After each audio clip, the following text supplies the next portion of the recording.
Hello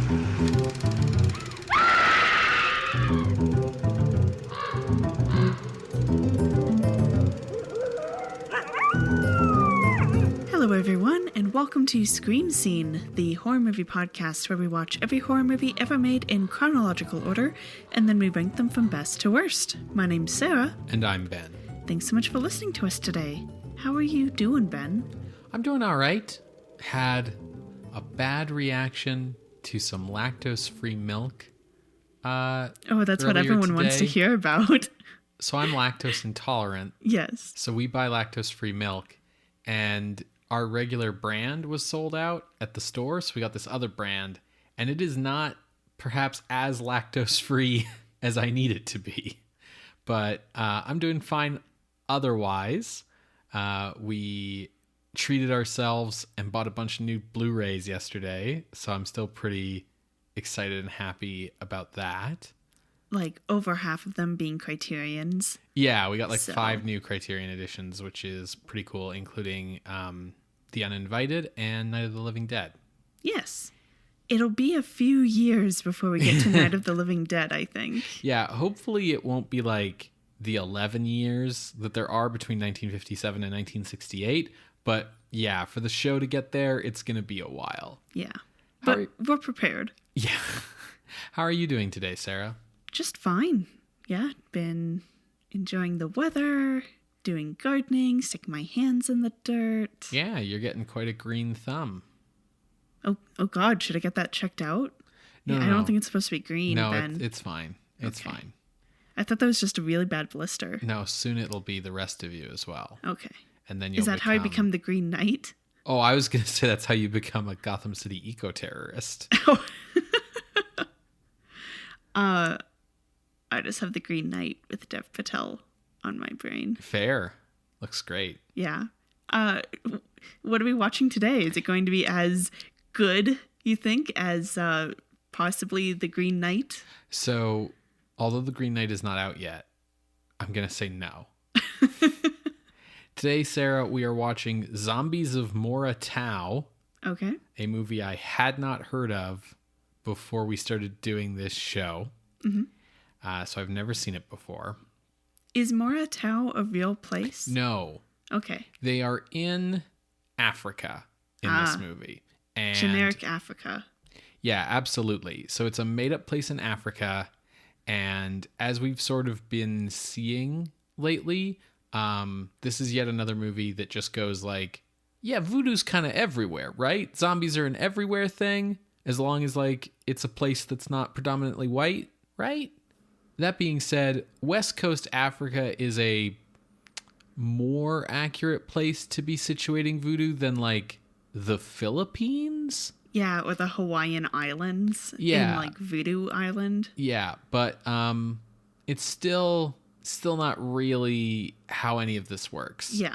Because zombies are so like specifically tied into Haitian voodoo because they're specifically tied into like the aftermath of getting rid of like slavery in Haiti. The process of colonizers and enslavers trying to deculturalize, I don't know if that's a word, reprogram the Africans they enslaved. Well, that's where voodoo comes out of, for sure. Yeah. Zombies sort of come out of like rich white plantation owners needing cheap labor that they don't have to pay, but slavery is illegal now, so let's use the living dead. Anyways. If you want like a quick recap of stuff we've talked about with voodoo and zombies in the past, you can listen to episode 200, which is on 1957's Voodoo Island. And if you want kind of the deep dive into the history of voodoo, you can listen to episode 32 on White Zombie. Yeah, none of the rich cultural research that we've done is going to be applicable, relevant to Zombies of Mora Tau. This is a movie that's coming to us from Sam Katzman. Remember Sam Katzman? How could I forget someone who has cat in their name? Sure. So the last movie we saw from the legendary B-movie producer was The Werewolf in 1956 from Columbia Pictures, which had been the bottom half of a double bill with Earth versus the Flying Saucers, which was a Ray Harryhausen movie that was also produced by Katzman. Katzman has, of course, produced a number of films in the interim since we saw The Werewolf, including 2 different follow-ups to his hit 1956 rock musical Rock Around the Clock. First, Cha-Cha-Cha Boom, and then Don't Knock the Rock. I think it's supposed to be Cha-Cha-Cha Boom. Well, so the Cha-Cha-Cha have dashes between them, but the Cha-Cha-Cha Boom. Yeah, exactly. The boom has a space. So, anyways, Cha-Cha-Cha Boom stars the female lead from Rock Around the Clock, and Don't Knock the Rock stars the male lead from Rock Around the Clock. They realize that both these stars have money to their name, so we'll double it by having them in their separate vehicles. Right, exactly. Anyways, Zombies of Mora Tau would be the top half of a double bill with another Katzman-produced horror flick, The Man Who Turned to Stone. Okay. Continuing Columbia Pictures' rich tradition of sci-fi horror movies whose titles go, The Man Who Blah Blah Blah'd. I know of a naming trend that is in our future, and I am so excited. And it's a very similar trend to this, only it's about teenagers. Oh, yeah, absolutely. It's very soon in our future. So both Zombies of Mora Tau and The Man Who Turned to Stone would be released by Columbia Pictures under the highly ambitious tagline, The Most Shocking Horror Bill Ever Shown. Ever shown? Mm-hmm. The screenplay for Zombies of Mora Tau was written by Bernard Gordon, who wrote most of his screenplays under fake names. That's always a good sign. So he was born in 1918, the son of Russian Jewish immigrants, and he got his start in the film industry as a script reader. During the 1940s, he was a union activist and member of the Communist Party. His first produced screenplay was the 1952 boxing movie Flesh and Fury from Universal Pictures, starring a very young Tony Curtis. Ooh. Then came The Lawless Breed in 1953, a Western starring Rock Hudson, also for Universal. Then Universal producer William Holland, who produced the Creature from the Black Lagoon movies, named Gordon in testimony to HUAC. Oh, no. And so Gordon was subpoenaed to appear before the committee, but he was never actually called to testify. Nice.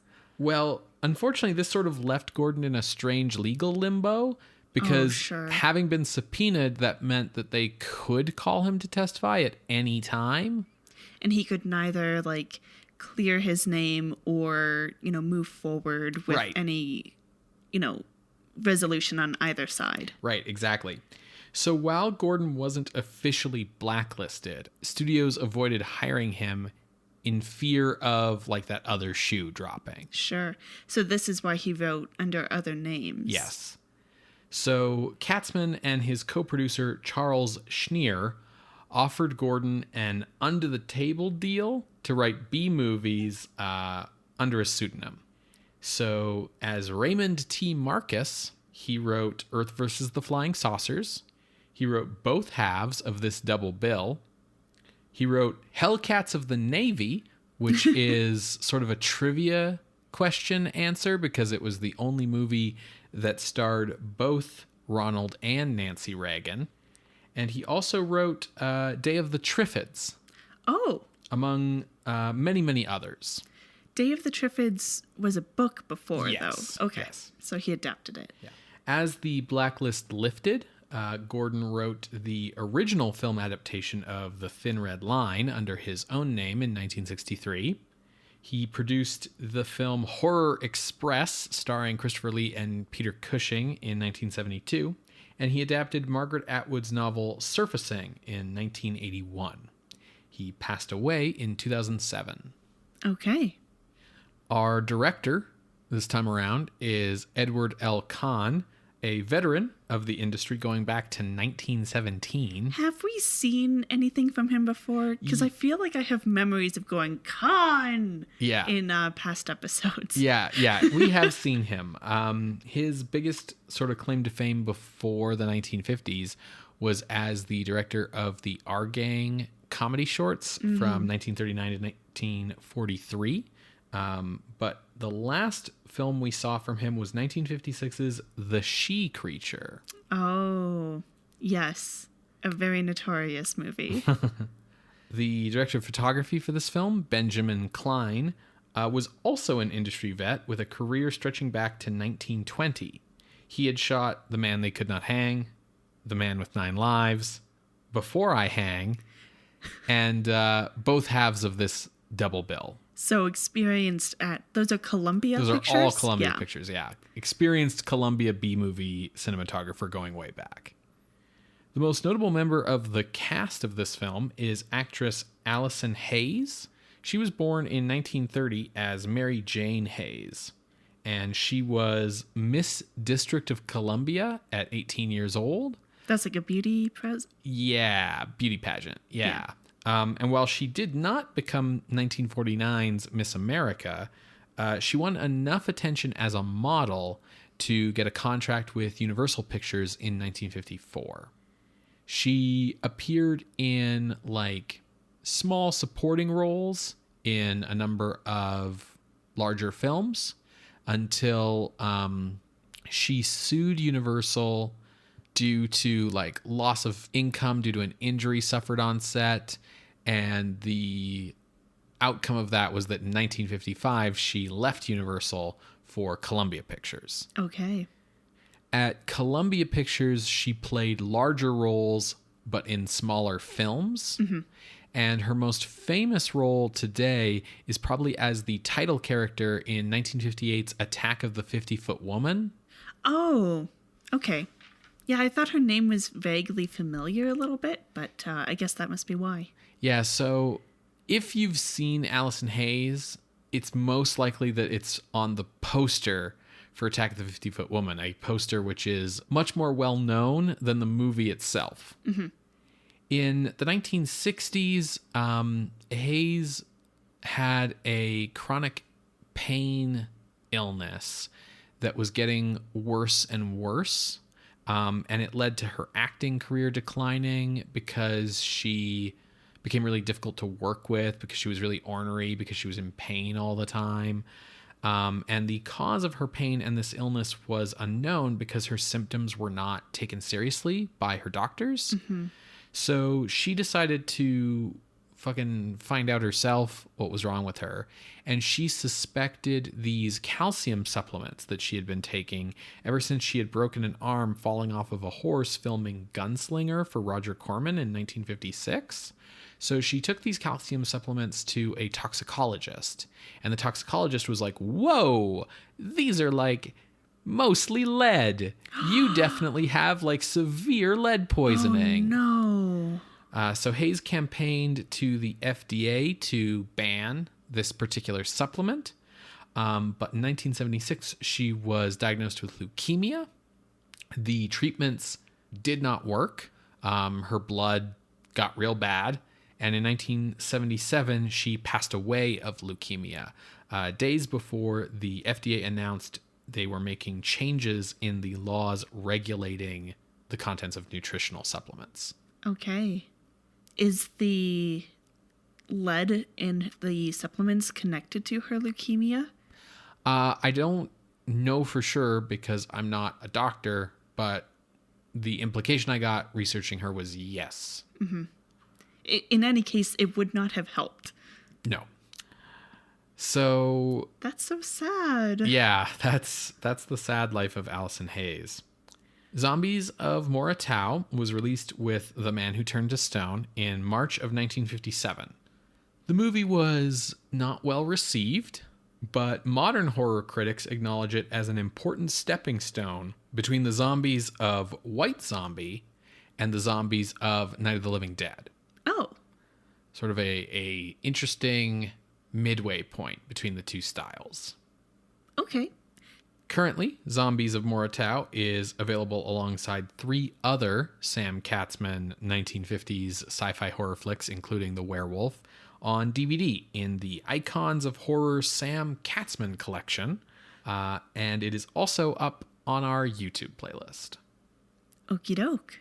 Folks, if you would like to watch along, you can find our YouTube playlist on our website, screamscenepodcast.tumblr.com. You're going to hear a brief musical interlude, and when we come back, we will discuss Zombies of Mora Tau from 1957, directed by Edward Cahn. See you on the other side, everybody.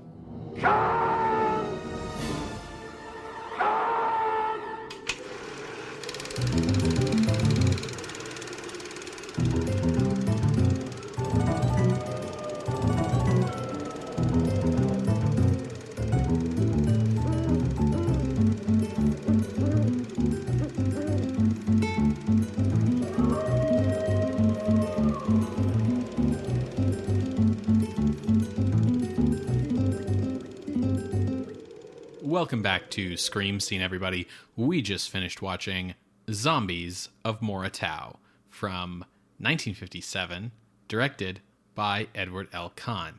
Sarah, maybe I missed it, but I don't remember them saying the words Mora Tau at all in this movie. Maybe in the beginning, when you're first getting oriented, but I don't think so. They say, like, Africa. We're in West Africa. We're on the coast of Africa. They say that a lot. And, like, it's weird because Mora Tau sounds more like a place. Sounds Mora Tau like a place? Mora Tau. Okay, got it. Oh, my God. No, it sounds more like a place that should be somewhere in, like, Asia. It's not a very, like, African-sounding name. Listen, it's all foreign-sounding right to an American audience. I did think of a better, if a little more pretentious, title for the movie a little later. Oh? Which is, like, a quote from that Bible verse in Revelation that's like, "And the sea shall give up her dead." That's too long. That's too long, Ben. Anyways, the point is that, like, it's weird because Mora Tau isn't a real place and also doesn't sound right, and then they never really mention it. So I don't really know. It gets the butts in the seats. Did it? Anyways. Okay. Let's talk about how the story of this one goes. Sure. Well, I didn't give my first thoughts. You didn't ask me. Oh, I'm sorry. What did you think of this movie? It was fun. Yeah. It's like Night of the Living Dead meets Pirates of the Caribbean. Yeah, absolutely. There's that to it for sure. I felt it was like if Val Lewton, who sort of cares about, like, characters' backstories and characterizations and, like, emotions and, like, you know, the emotional truths of, like, horror, produced a movie at Universal Pictures where, like, things have to actually happen. Sure. But yeah, I'll tell the audience what the movie's about. For sure, thank you. The movie is about the zombies of Mora Tau. Fair. We open with a young woman named Jan, returning after 10 years to her great-grandmother Peters' home in, I'm presuming, Mora Tau, Africa. Now, her chauffeur, Sam, sees a man in the middle of the road and guns it, just runs this man down. And Jan is like, what the fuck? And Sam's like, that was no man. That was one of them. Your grandmother will explain. He says, like, that wasn't a person, I think, which is more upsetting somehow. Yes, absolutely. Jan is really shocked, and she shares this with her grandmother Peters when she arrives at the house. And Grandmother Peters is like, don't be concerned. It was a zombie. And Jan's like, oh, you're still on that voodoo stuff? Come on, Grandma. It's been 10 years. You're still on this? I thought that was just, like, scary stories you told me when I was here as a child, but okay. Then we cut to a boat in the bay a ship that is searching and has located the lost diamonds of the Susan B. Mm-hmm. Probably no relation to Susan B. Anthony. Since it sunk in the 1890s, I'm gonna guess no. Yeah, but it was named in 1957 with the writing of this movie. Sure. But I think it's still a fair bet no. Now, this ship is captained by George Harrison. He got tired of the guitar, and now he's out here on the sea. His wife, Mona, is here, and she has a big crush on their diver named Jeff. And they are also joined on this expedition by a professor, Dr. Eggert, so named because he is an egghead. He is not even here for the diamonds of the Susan B. He just wants to know more about the story. He's just here for the research. Mona is here to do some moaning, if you know what I mean. Oof. We learned that this ship, the Susan B., went down after picking up these diamonds from a temple. Raiding a temple, specifically. Yes. And so they've located the wreckage in the bay. As our main crew are in the cabin discussing this, we see a deckhand attacked and killed by a man in the water.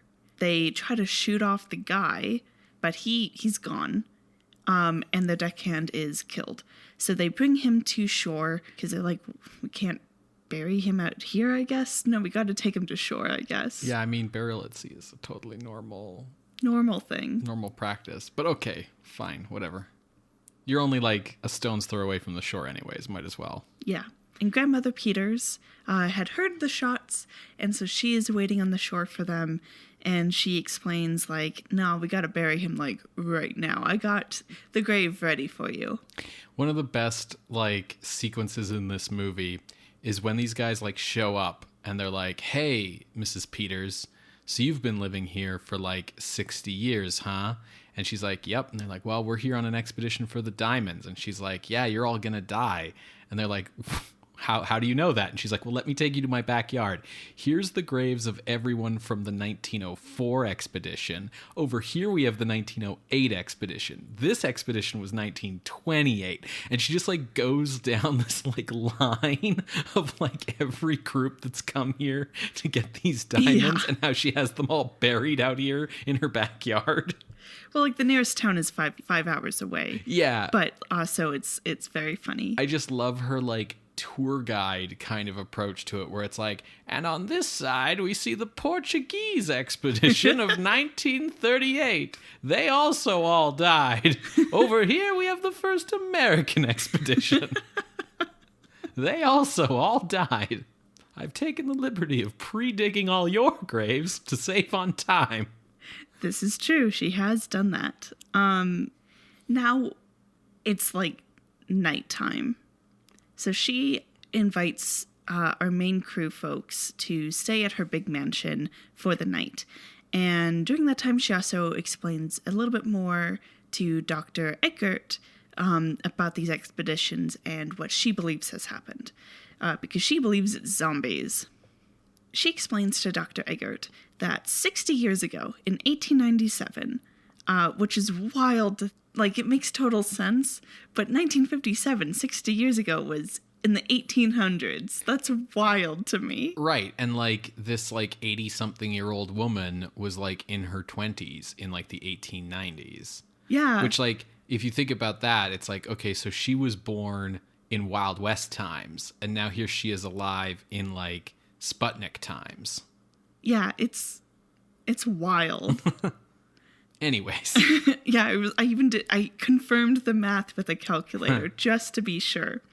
In any case, in 1897, the Susan B. went down off this coast. It was captained by her husband, Captain Peters. As they were leaving the temple, 10 men died, including the captain. They got turned into zombies to go after the diamonds that they stole.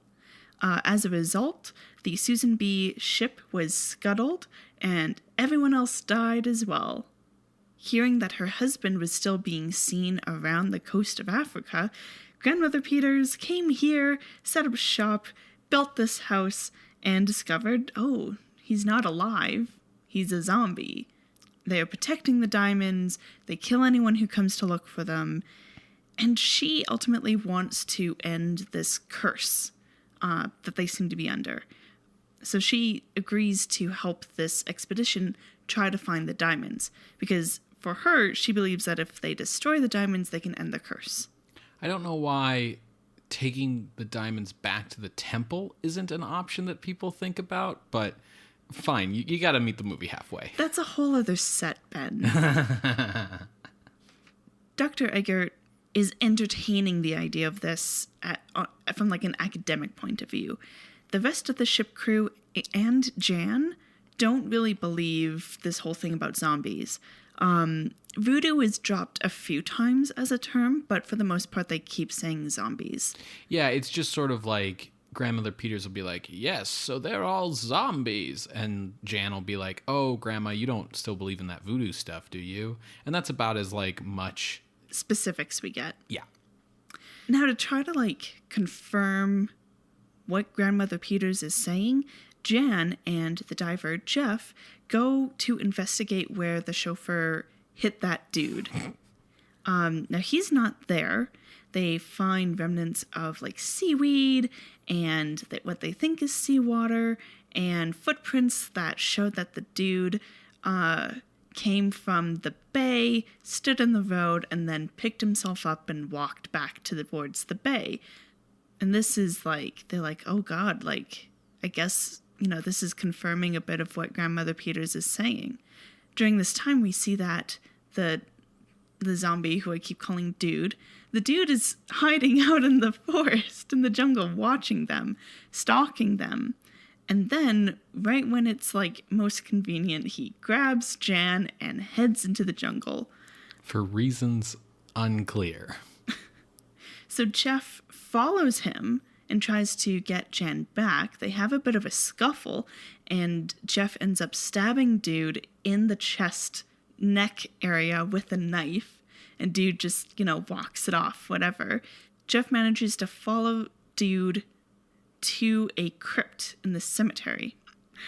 All the other zombies are hanging out in coffins. Yeah, they're vampires. Yeah, they just like are in lidless coffins. It's like that's just where they go to like rest until like the like someone's after the diamonds instinct is like activated. Using a flare gun, Jeff is able to, I guess, repel the zombies away from Jan, get her out, and get her back to the mansion. Yeah. One helpful piece of advice that Grandma Peters has given by this point is that they're afraid of fire. Yes. So, it's the next day, we're back on the ship, and Jeff is in the old-timey dive suit, probably current contemporary day dive suit, to dive down and locate the wreckage. And he does so, and he spots where the safe is, the safe that holds the diamonds. But he is attacked by underwater zombies, who in the scuffle dislocate his hose. So they manage to get him up, get the zombies off of him because they hold on to him as he comes up. And Jeff is in some pretty dire straits right now. So they take him back to Grandmother Peters' house to recuperate, because nearest town is 5 hours away. That's where the nearest doctor is. So Grandmother Peters, with her, I guess, medical skills of using whiskey, is like the closest we have. We don't really know what she gives him. She's like, oh, I'll give him something that'll like get him breathing again. And Mona, who doesn't like Grandma Peters, doesn't like this whole place, just wants the whole team to leave, and is like super jealous of Jan because she's been spending time with Jeff. Mona basically just doesn't like anybody except maybe Jeff. But she's like, we can't let that old witch give this guy anything. Like, how do we know it's not, I don't know, poison or zombie drugs or whatever? And then just like Grandma Peters just comes back with this like drink, and she's just like, watch out, it's potent. And like, that's all we ever know what it is. Like, I think you and I were just like joking that it was like a whiskey coffee mix, Yeah. but we don't really know what she gives him. Like, I imagine it's coffee brewed with whiskey instead of water. Wow, that would be something to try. Anyways, so Jeff is recuperating, and as Ben said, Mona has been getting pretty jealous, and Jan is playing nurse, basically, to Jeff. So Jeff is, getting awake, and he is also getting pretty nice and cozy with Jan, and so Mona storms off into the night, and she is never seen again. That's not quite true, but setting the mood, I guess. They send out a little expedition of everyone in the house to go and try to find Mona. They believe that maybe the zombies got her, so they're like, okay, Jeff, take us to where you found the crypt, and we'll go get her. And they do find Mona there, so they manage to grab her and get her back to the mansion, except she seems to be weird. When Grandmother Peters sees Mona, she's like, she's dead. Listen, Captain Harrison, she's dead. There's nothing you can do. She's a zombie. She's a zombie. And he's like, no, see, she's walking. It's fine. So he tries to, put her to bed to recuperate. And they all get woken up in the middle of the night because Mona has grabbed a knife and stabbed another deckhand. Just all these deckhands. It's a black and white movie, but I'm pretty sure they're wearing red shirts. Sure. They manage to contain Mona in her room using candlesticks, and that's where she stays for now. The next day, Jeff and Captain Harrison go down to the wreck. They are both diving down, and they basically have a plan for Harrison to use the torch to ward off any zombies, while Jeff breaks open the safe using his torch. Yeah, these are blow torches. They aren't just waving around like Dungeons and Dragons, torches underwater. Just to be clear. So he manages to get the safe open and get a small chest, but the zombies are swarming them. So first, Harrison gets up and he has an injured leg, but he's okay. And then Jeff manages to get up. But once the chest with the diamonds is up on the boat, zombies are swarming the boat. Yeah, it's full on imagine Night of the Living Dead, but it's on a boat. Yeah. On a boat, motherfucker, take a look at me. Straight floating on a boat on the sea. Yeah, exactly. Now, Jeff realizes, okay, these dudes are after the chest that we have. So I'll take it and lure them away so everyone else on the boat can escape. And Captain Harrison is like, no, you won't. You're just trying to take all the diamonds. But his leg is injured, so he can't really do anything about it. So Jeff does this plan and manages to get to the shore and into Grandmother Peters' house. He shows the chest to Jan and Grandmother Peters. They manage to get the chest open and get the diamonds out just in time for Captain Harrison and everyone else who was on the boat to arrive. And Captain Harrison demands the chest. He's waving a gun around. He's like, I'm changing the deal. Pray I don't alter it any further. This deal gets worse all the time. So Harrison grabs the chest. He gets Mona, lures her out of the room using the chest because her eyes immediately go to it. Yeah, even though he still thinks she's just hypnotized or something, he's still not buying that she's a zombie, even though all signs point to zombie. And also you've seen dead people rise up out of the sea to attack your ship. At this point, are they zombies or are they just something else is not a valid question anymore. Yeah. But he's like, I'm going to take her to the doctor. But that plan goes awry. Mona kills him. She grabs the chest and with the other zombies recede into the forest. And Grandmother Peters is like, they'll be back as soon as they realize that the diamonds aren't in the chest. So we have to destroy these diamonds. And Jeff is like, do you know how hard I fucking worked to get these diamonds and how much money they're worth? Are you kidding me? I want to use this to get rich and marry Jan, and we'll just have the best life ever. And you can come too, Grandma Peters. I'm joining the family. It's going to be great. And she's like, no, you have to destroy them. And he's like, phooey. I'm getting you guys out of here. Let's go. Jeff raises a very good point, which was something I'd been thinking ever since Grandma Peters gave her exposition in Act 1 about you have to destroy the diamonds, which is how? Yeah, they are diamonds. Yeah, like diamonds are not... And he's like, oh, I'll sell them before they get to me. You know, and it's like, no, they'll hunt you down. They'll hunt down every person who has bought one of these diamonds. Like, if there's a single diamond in, like, a tennis bracelet, zombies coming after that person.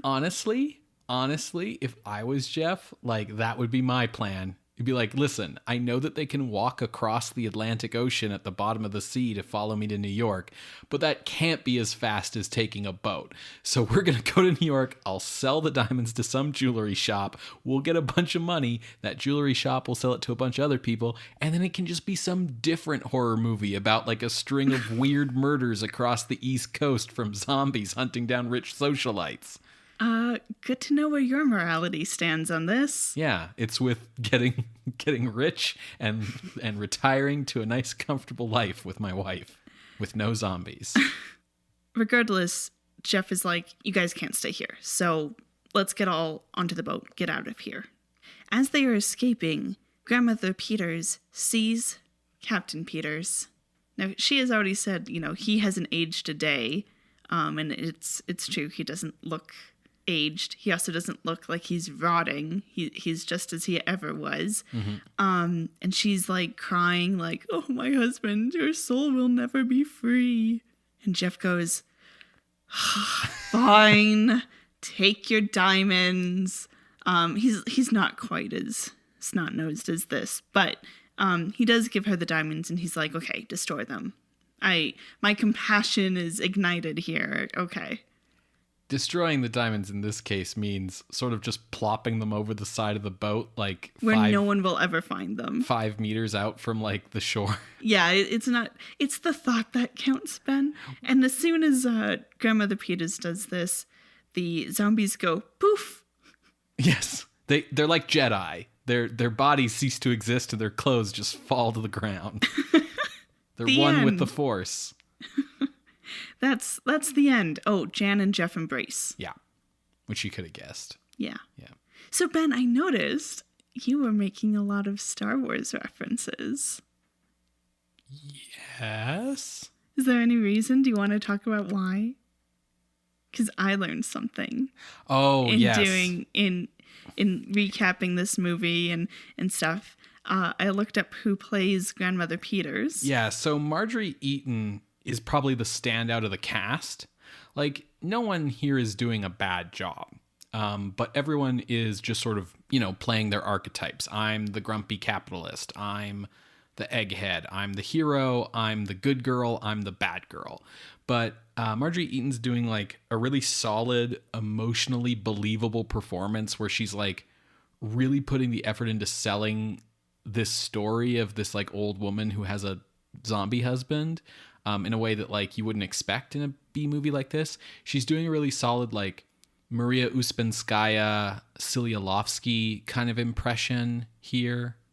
That's the woman who's from Wolfman? Yeah, Maria Uspenskaya is the old lady from Wolfman who gives the exposition. Silialovsky is a lot of things, but you might remember her best as T'Pau in the Star Trek episode Amok Time. Yeah. So like spooky old woman. Yeah. So she's doing like a really good job of doing that. And I kind of overlooked her when I was like running down the cast of this movie. Because like she doesn't really have like a lot of credits that I think like our audience would really like identify with. But there are 2 really cool facts about her. Do you wanna let the audience in on the 2 cool facts, Sarah? Well, she is a painter and photographer as well as an actress, which I just think is like neat when people like branch out. But her one of her most notable roles, which was like really cool to see, is she played Emperor Palpatine in the original Empire Strikes Back, the physical acting.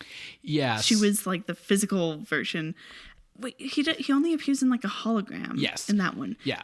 But then Ian McDiarmid's voice is put over top. So just so we don't get tweets. So she played, Emperor Palpatine before the special editions, actually before the 2004 DVDs. And it's her with a chimpanzee's eyes superimposed over her eyes to give her like weird looking eyes.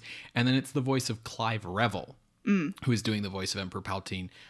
Then the role was cast with Ian McDiarmid, who then like reshot that scene and got put into the movie instead of the chimpanzee Marjorie Eaton and Clive Revel in the DVDs of Empire Strikes Back, and all versions going like forward from the DVDs. But super cool. Yeah. It's super cool. Also, when she was a painter, which was when she was much younger, like during the 20s and stuff, she was part of this little like group of painting friends with Frida Kahlo. Whoa. And like, I think she lived in the same building. And like, listen. Oh, they definitely gay.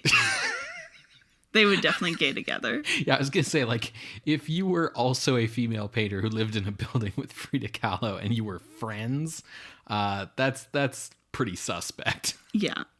She was also in Mary Poppins. Mm-hmm. She has, like, some pretty notable roles. So that's pretty cool. And one, like, little thing that no one's going to care about, but I care about, is she was in two episodes of the 1960s show My Three Sons. I've got three sons. Which Sarah has never seen. I've got three sons. But the very first time I ever mentioned it to her, she made up this jingle for it, which is not actually the opening credits theme to the show. And she has had that made up theme stuck in her head ever since for like 2 years. And it's like, all she knows about My Three Sons as a show is a thing about it that she made up, but she's always very excited to hear it. I know that there were 3 sons. That's all I need to know, Ben.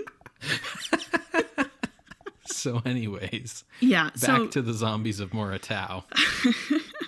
So Marjorie Eaton playing Grandmother Peters, she's great. Overall, like, I really enjoyed this movie, and I think it's because it's, like, short and sweet.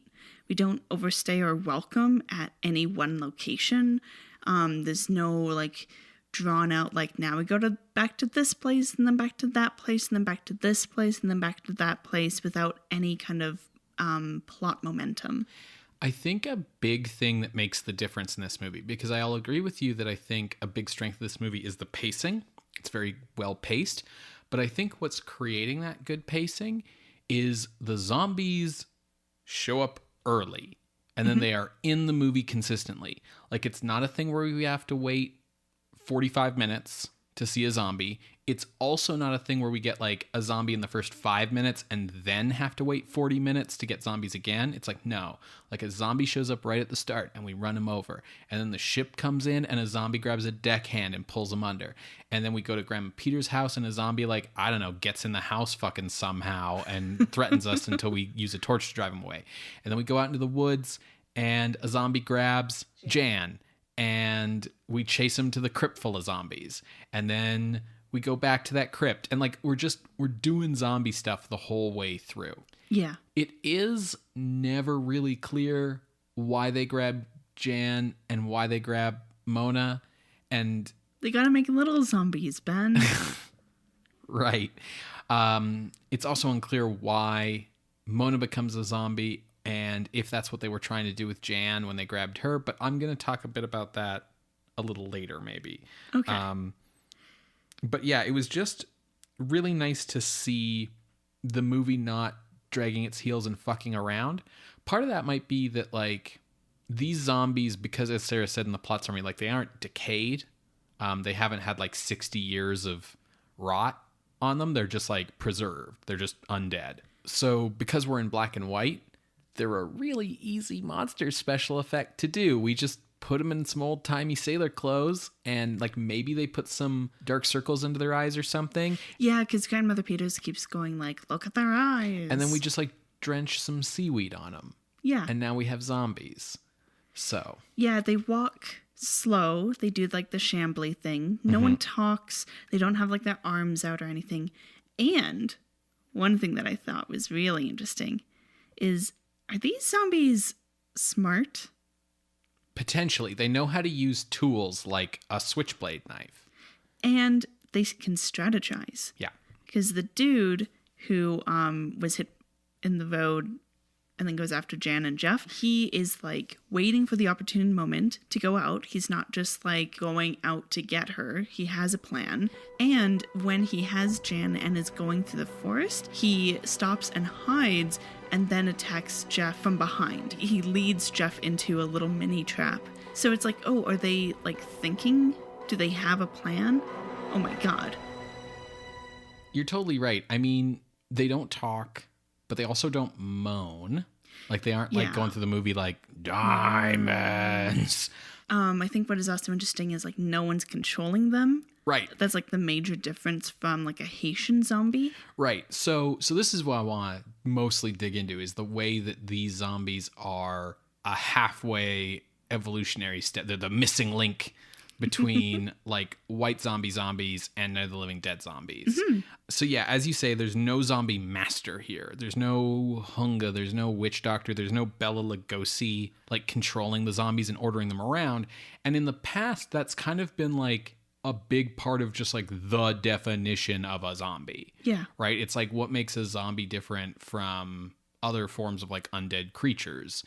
And here we don't have that. And like there's a sense that these sailors became zombies after death because the diamonds were cursed, but there's no like in-depth lore to this. There's no part where we like go to the temple and read an inscription that's like, by the great god Mora Tau, you are cursed to blah, blah, blah, blah, blah. And there's also nothing in Grandma Peter's story that's like, the like priests of the temple that they defiled turned them into zombies. Like there's no people making them zombies. There's almost a sense that like the diamonds might have been cursed before they got there and like there was no one at this temple, right?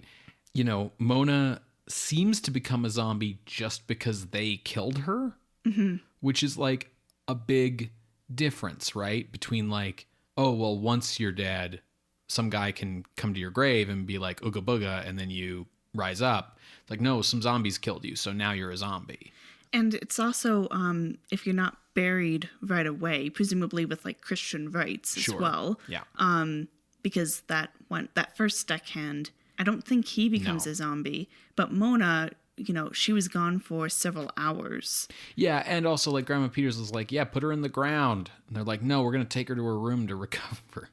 Yeah, I mean, because these are still definitely supernatural zombies because it's like a curse, and also because like once we throw the diamonds into the lake, they poof out of existence, right? So they're definitely supernatural. So I think you're onto something that like giving them a Christian burial or whatever, like they can't rise out of hallowed ground or whatever, right?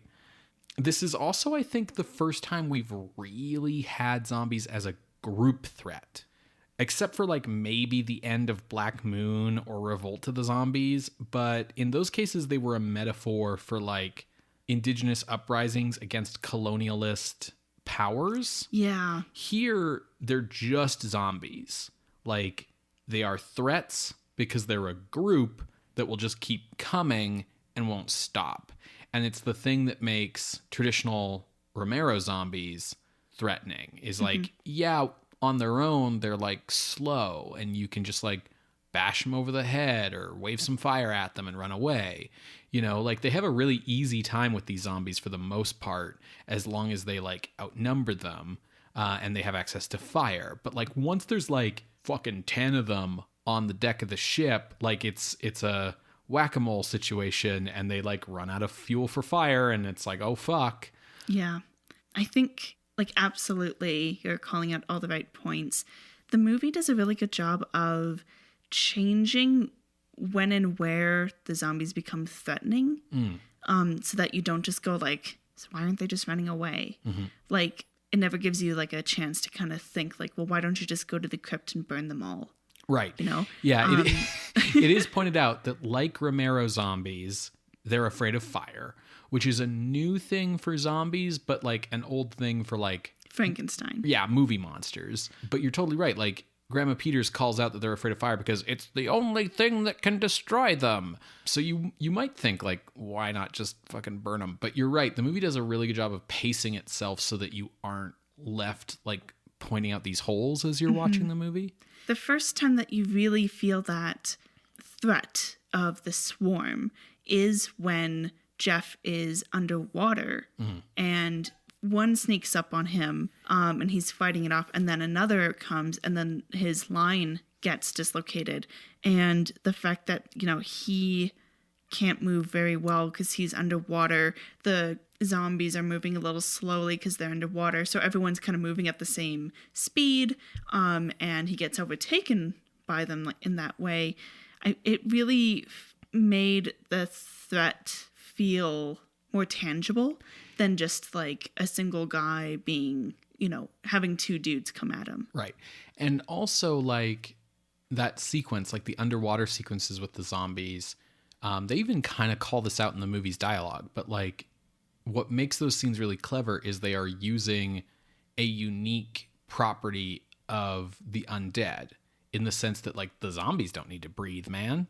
So it's like you're in a situation where you're vulnerable because you're in like a diving suit and it's the only thing keeping you alive down here.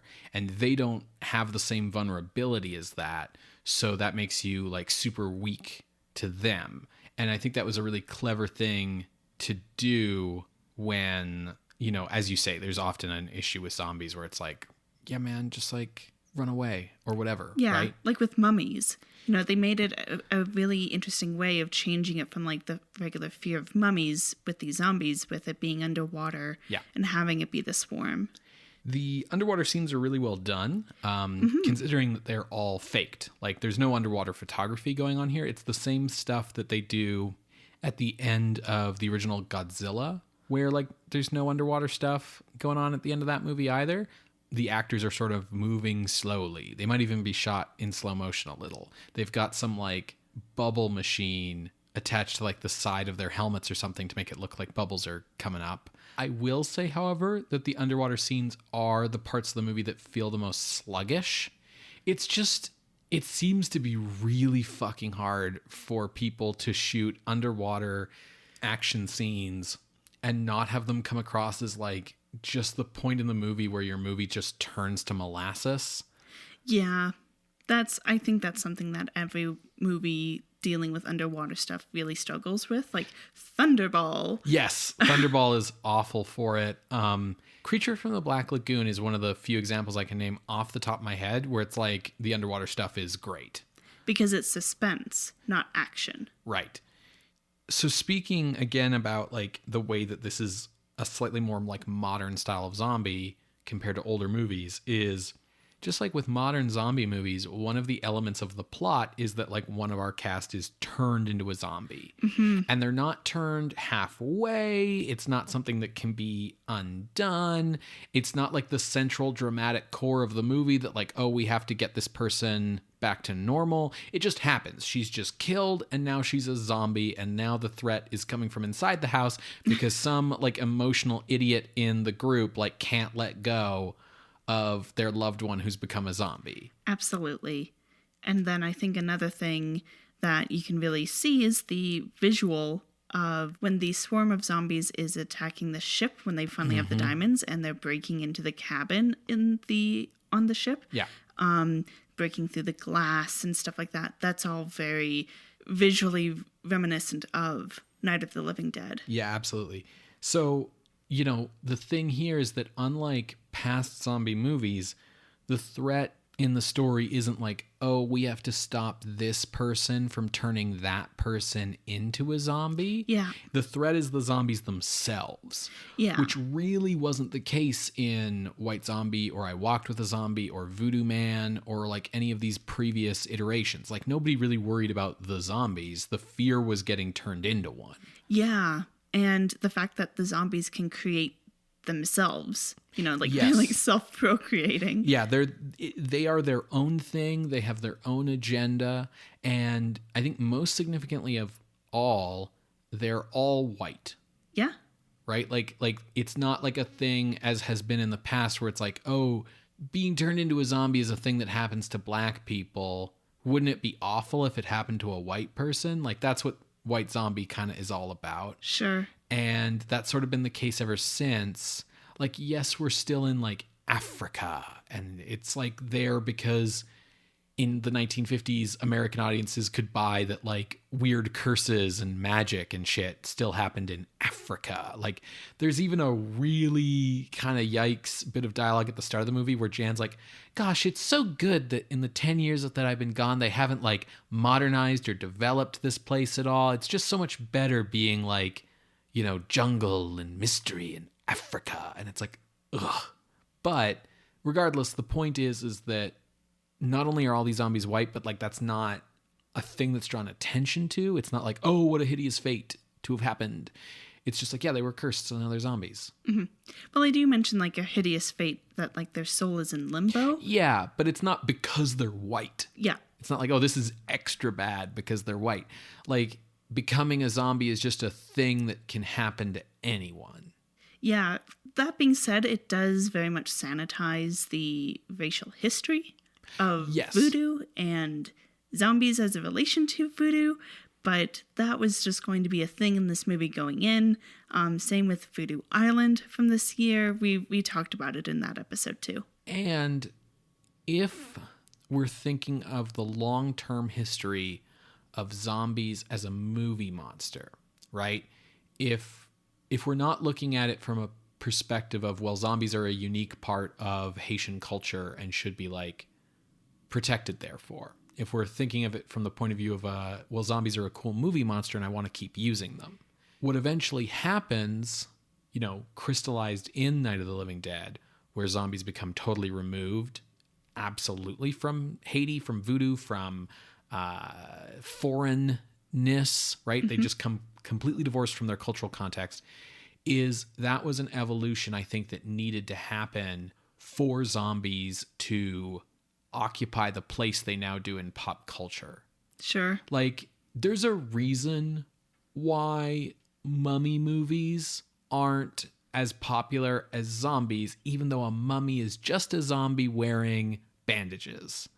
And it's because, like, mummies are still intrinsically wrapped up in I see what you did there. Egyptian culture, and at the end of the day, they are really attached to Egyptian colonialism because their central deal is, I'm here to kill grave robbers, and, you know, white people are the ones who are at risk for that. And so it's kind of uncomfortable. Like, mummy stuff is kind of uncomfortable to do now, and you have to like set it in the past for it to make sense and stuff. The zombie has become totally removed from Haiti, and so we don't have to think about like racism, and we don't have to like bring in all of that baggage if we want to do a zombie movie. It's just like, mm-hmm. You know, this movie is, we've pointed out that there's no zombie master, that there's a curse that's mentioned, but that's it. So these zombies are like one step along the road to the other big property of modern zombies, which is there's no explanation. Yeah. We just wake up one day and there's zombies. And that's something that I think had to happen for zombies to become a neutral monster mm-hmm. in pop culture. I think that, yes, with all these points, Zombies of Mora Tau really is a bit of that missing link. It's also just like a pretty good showing for a zombie flick. Yeah, it's like pretty decently good for what it is, which is a 1950s B movie. With a pretty unique premise, and also like pretty unique like history and the characters, like Grandma Peters' history. You're totally right about pointing out the like Pirates of the Caribbean thing, in that like both properties are definitely playing on maritime ghost stories. Yeah. Right? The idea of like this crew that's going to come up from the sea from a wreckage and fuck you up. And we're just applying the word zombie to that idea as like a way of having a word for, you know, someone's risen from their grave. Mm-hmm. Right? Yeah, it's a good flick. It's not a great flick. Like, I don't think this is like a lost classic. No, but it's very interesting. Yes, and I think it's it's entertaining enough on its own that you don't have to watch it just because it's interesting. Yeah. Right? It's not something where it's like, oh, well, this is only valid for historical purposes or whatever, right? So, speaking of how it compares to other zombie flicks, do you want to move on to ranking? Yeah, absolutely. Let's do it. Well, our highest ranked zombie movie is I Walked with a Zombie from 1943 at number 6. I think we can both agree that Zombies of Mora Tau is not as good as that. No, we're not going that high. The other movie that we kept bringing up is White Zombie. That is ranked at number 79. For me, when I was looking at a range, I started at White Zombie at number 79. And that's a pretty good horror movie, but it's bogged down with a lot of its own eccentricities of, you know, we want to do a little bit of a like Haitian Dracula because we got Bela Lugosi here. We want it to be a little bit of an homage to silent film. So we're doing some unique things there. So with all of those trappings, it's, you know, I think you could have the discussion of whether Zombies of Mora Tau is better than White Zombie. With that in mind, I kind of looked up and I knew that Zombies of Mora Tau was not going to go above El Fantasma del Convento at number 72, because that has a real mummy in it. Looking below White Zombie, I stopped around 82, 83. Number 82 is The Beast with Five Fingers, which is a really strong showing, and then it shoots itself in the foot with the comedy ending and being like, oh, just kidding. But wait, no, oh, just kidding. In the hand. Shoots itself in the hand. Yeah, that's true. Good catch. Below Beast with Five Fingers is The Ghoul from 1933. The Ghoul is a very interesting movie, very early Karloff flick. It has really good visuals, but the story is lacking. I feel like Zombies of Mora Tau, despite Mora Tau not actually being mentioned in the movie, has a bit more of an interesting or unique story to it. It's easier to sort of grasp the story because it really is just like an old-fashioned ghost story setup, whereas The Ghoul is like a weird mix of like The Mummy and The Old Dark House. Yeah.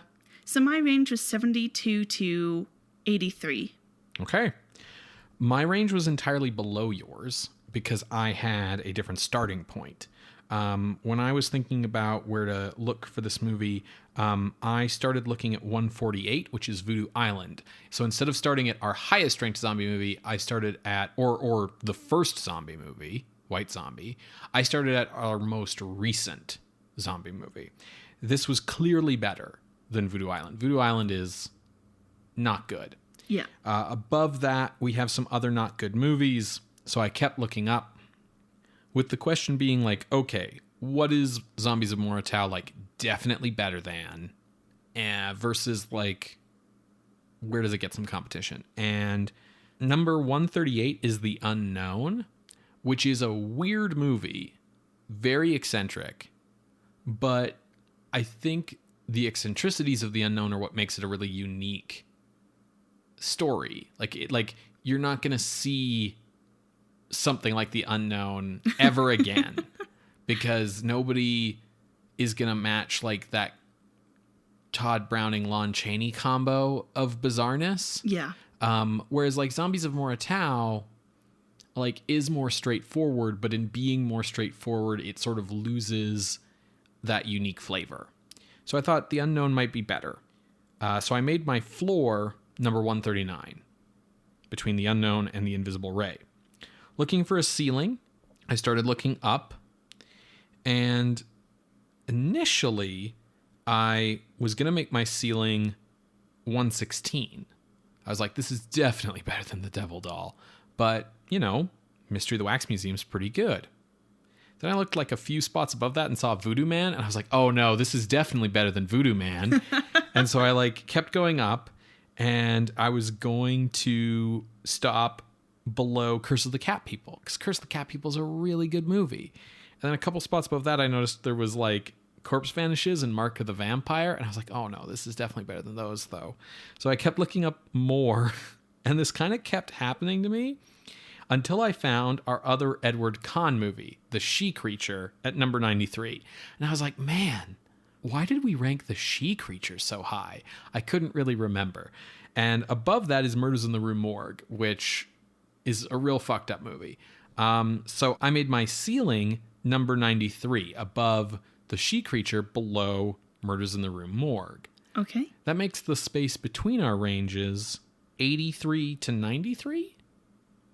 So halfway through is 88. The 1919 Eerie Tales. Oh my God. How to compare these two very different movies. Yeah, it's been a while. It's been a spell since we've seen Eerie Tales. On either side of these, of like Eerie Tales, The Student of Prague, we have The Man with Nine Lives and Dr. X. So one of the reasons why I think White Zombie is better than Zombies of Mora Tau is a reason why I think Dr. X is better too, which is that what Zombies of Mora Tau is really missing is atmosphere. And it's really hard to like achieve atmosphere on like a B-movie budget, so I'll grant you that. But like it never feels like we're in Africa. That's true. Like we're just in Southern California. We're in Africa, but like there are no black people in this movie at all. Like as unique and different it is for the zombies to all be white people, like it's just kind of weird that there's just no Africans in this movie set in Africa. Yeah, I think like you're definitely onto something, that it's missing its atmosphere. And if there was one, maybe two things that I would change about the zombies, it is to make them be decaying in some sort of way and to not have them go poof at the end. Right. Like have like put in a skeleton into the clothes. Yeah, Come on, people. They needed to like do the like thing that happens to Karloff at the end of The Mummy, where like they like decay rapidly and turn to dust and then like a skeleton and you know, then the skeleton like dissolves away or whatever, right? It needed to be something like that rather than just like poof. Rather than just, like disappearing like, again, like a Jedi. The movie lacks atmosphere, and it could have been done in so many little ways. Like, for example, like nobody sweats in this movie. Like they're in Africa on the coast, and like, you know, Mona could have been like covered in sweat. You know, you could have really felt the heat. Like that was something that Black Moon actually did really well way back in the 1930s. Yeah. And in addition to not having very good atmosphere, as much as Zombies of Mora Tau does some really cool stuff and does some good horror work throughout, the visuals here are not great. You know, I mean, we didn't watch the best quality version of this movie that is out there. Like, so the copy we were watching was a little murky, but there was still like nothing really visually that stood out to me here. Yeah. Whereas Dr. X is like all atmosphere and visuals. Yeah. I think like looking in this area, all these movies have really powerful atmosphere, even to the point where Murders in the Rue Morgue were willing to forgive the singing college students. Yeah. The She Creature doesn't. Yeah. Not really. Like it tries, but not really. So I'm going to propose we put Zombies of Mora Tau above The She Creature, but below Murders in the Rue Morgue. Cool. I'm good with that. Okay. So entering the list at the new number 93, right above the last Edward L. Cahn movie we saw, is going to go Zombies of Mora Tau from 1957. If you would like to see this list, you can go to our website, screamscenepodcast.tumblr.com. There you can find links to the many other episodes we've mentioned today, as well as our appeals box. If you would like to contest this or any other ranking, you can drop us a line through our Ask box, you can email us at screamscenepodcast@gmail.com, or you can tweet at us @_screamscene. Scream Scene updates every Wednesday on Apple Podcasts, Google Podcasts, SoundCloud, and Spotify. You can find the show through subscribing to our RSS feed, and if you want to help the show out, you can leave us a rating or a review on the service that you listen to the show on. You can also help the show out by spreading word of it yourself. Spreading the spooky word. Right. Either online, through social media, or in real life. Tell your friends, tell your family, tell your pharmacist. Listen to Scream Scene. If you really want to help us out in a big way, you can head over to patreon.com/screamscenepodcast, where you can sign up to be a patron of the night for as little as $1 a month. Our patrons help us pay the show's hosting fees, help us take the time to do the research, watch the movies, put the effort into doing the editing and post work that goes into each and every episode. It also really helps with having the extra cash to like acquire some of these movies, pay to rent them, get the DVD box sets that some of them are like only available as part of, that kind of thing. It's a lot easier to like justify the expense. Yes, when we've got strong Patreon support. Plus, we are only $5 away from hitting our first milestone on Patreon. Once we hit $150 a month, we will start doing a bonus extra episode on horror adjacent movies. Right. So, like, we might watch Attack of the 50-Foot Woman, which we're definitely not watching for the main show. But I'd be into watching it. Mona's pretty hot, so... Yeah, I mean, that's the big appeal. She plays a socialite who gets made big, who I don't know the methodology involved, but her husband is cheating on her. So what like an asshole. Right. So like the climactic scene of her being big and chasing through the city, you know, like King Kong looking for Fay Wray, is her trying to find her cheating husband and like get after him. Oh my God. Yeah. Okay, I do want to see this. Folks, if you sign up at patreon.com/screamscenepodcast, you can help us watch 50-Foot Woman. So what are we watching next week, Ben? Well, I mean, I kind of gave it away, but we're watching the bottom half of the double bill, The Man Who Turned to Stone. Yeah, I'm imagining like Medusa stuff. Yeah, I have no idea at all what the movie's about, so we will find out next week. Well, we will see you then, creatures of the night. Bye. Bye.